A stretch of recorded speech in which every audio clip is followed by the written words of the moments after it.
Hello everyone, today's video is about the budget. So the 2021 budget will be on the 3rd of March, which is only a few days away now. So specifically, let's try and predict what will be in that budget. This is a guessing game that tax advisors like myself try and predict every year. Often we get some things right, often we get things very wrong. There's always something out of left field in these budgets. But what will be in this budget? So the big three taxes, the big three that bring in the most revenue, I don't think they're going to do anything with because of the manifesto pledge. So when the Tories got in when was it now? It was December 2019. And part of the manifesto said that they will not increase the headline rates for VAT, national insurance, and income tax. So those three taxes bring in the most amount of money. Now, even though the COVID debt bill is something like 350 billion, I am predicting that they will not increase the headline rates of those three taxes. They may do things like freezing personal allowances. So, for example, right now, every man, woman, and child gets $12,500 tax-free, the personal allowance every year. You're allowed to earn up to that much before you pay income tax. Now, normally that figure goes up year on year. I can remember when it used to be worth just a few £1,000s, way less than five. Now it's 12 and a half. It's very generous. So, by leaving that the same, even though that is not an increase in the headline rates of income tax, because when you exceed that, you pay 20%, then you've got 40% and so on. So they can still be true to their election manifesto, not increase the rates, but do things like freezing the allowances, which will save billions probably when you think about the fact that each year they used to put it up a bit. So for it, my income tax prediction is freezing of personal allowance. They may change certainly the thresholds for national insurance, even though the headline rates I think will stay the same in terms of when you start paying that. Again, that could be frozen. It's normally increased. VAT, what's going to happen on VAT? Well, that's an interesting one because now that we have left the EU, we are no longer obliged actually to operate VAT. But it's not as if the UK is going to stop using VAT or applying it or taxing sales transactions, because it brings in about 120 billion a year. So I don't think the VAT rate will change. So the standard rate being 20%, but there could be some changes to some of the other rates of VAT. So we have exempt VAT, we have zero rate, we have reduced rate at 5%. So there could be some tinkering with some of those things. Maybe from not so much from a tax raising point of view, but for helping out certain areas of the society and the economy. So, for example, where there is currently exemptions, maybe turning those into zero rated. So there's still no VAT added, but businesses can claim the VAT back, or changing certain sectors from standard rate to reduced rate, going from 20% to 5%, particularly, say, hospitality sections. So look out for something on that. But I think the headline rate of VAT, 20%, will not be touched. So if the big three, as it were, they're not going to play around with too much and certainly won't increase the main rates, what will they do? Well, there's been so much speculation that capital gains tax and corporation tax will be the ones that will be targeted. In the Sunday press today, a lot of talk. Corporation tax will go up from 19%, which is very generous compared to the other OECD members, G7 countries. Very, very generous competitively.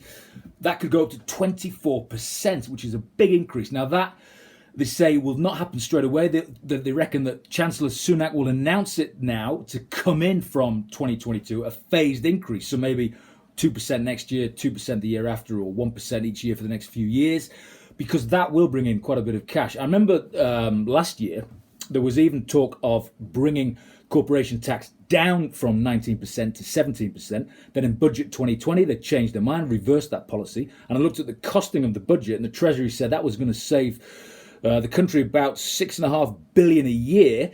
So if you've got that was on a 2% swing, so on a 5% swing, it could be 15, 16 billion or so a year. So over 5 years, 56, that's about 75 billion, which does put a big dent in that 300 billion, 350 billion COVID bill. So I think that will come in, unfortunately, for people who have businesses, no matter what the size of business, SMEs, entrepreneurs, large businesses, they all pay the same rates now of corporation tax. So I'm predicting that that will go up, not straight away, but I think he'll announce that from maybe next year that will go up from 19%, like I said, maybe up to 23, 24%. Capital gains tax.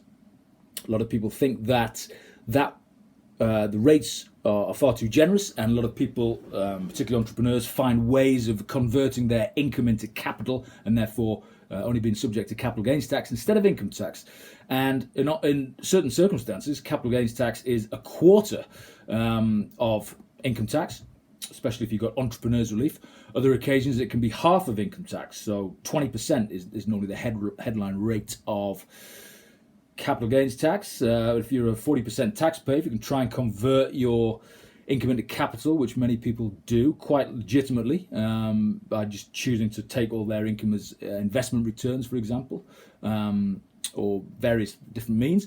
But the point is that is ripe for change, and one of the predictions is that Chancellor Sunak will align the rates of CGT with income tax, or certainly make the gap less wide. That won't put a big dent in the COVID bill. They reckon maybe it might only bring in a few billion, 3, 4, 5, certainly not the tens and tens of billions that the corporation tax hike would.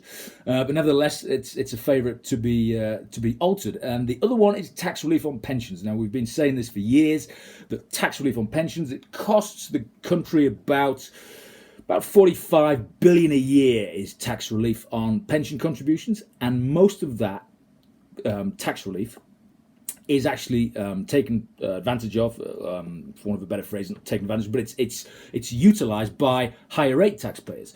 So politically, all of that tax relief, most of it is given to higher rate taxpayers. So politically, it's easier to say, right, we will put the brakes on higher rate tax relief on pension contributions, and that could come in, which means that high earners will only get 20% tax relief instead of 40% or 45% if they're additional rate taxpayers. So lack of change to tax relief on pensions has been touted for years. Often we've predicted it, it's never come in, but this time it could well be. It would be harsh to bring it in from the 3rd of March because there is so much, people have got so much cash at the moment, apparently.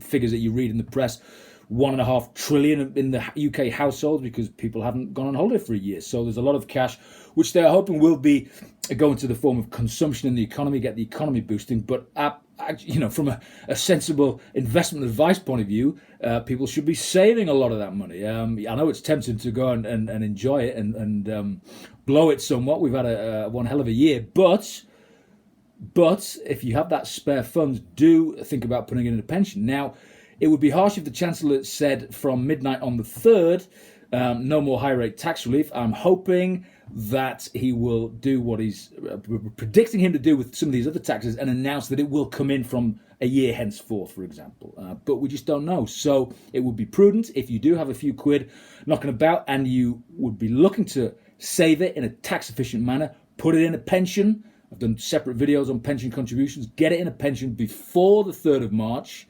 because you could be denied that high rate relief from that date. But fingers crossed that you are not. Okay, so the other thing is fuel duty. Now, there's been a freeze on fuel duty for many, many years. And again, it's one of these things that's kind of been pseudo-leaked from government departments to say that's on the radar from the Chancellor. So expect a hike at the pumps, unfortunately. It's already, big taxes on petrol compared to some of the other countries in the world, like the US, but it's just historically that's the way it's been in the UK. But there has been, like I said, that freeze for many years. Expect that freeze to stop and hikes to petrol prices. So that's just a prediction of what may happen in the budget on the 3rd of March. I will be doing a video after that. It'll be interesting to see how many of the predictions come true, and also to see what some of the left field surprises are, because there are always those as well. So anyway, if you like this video, please do subscribe there, and I will see you soon.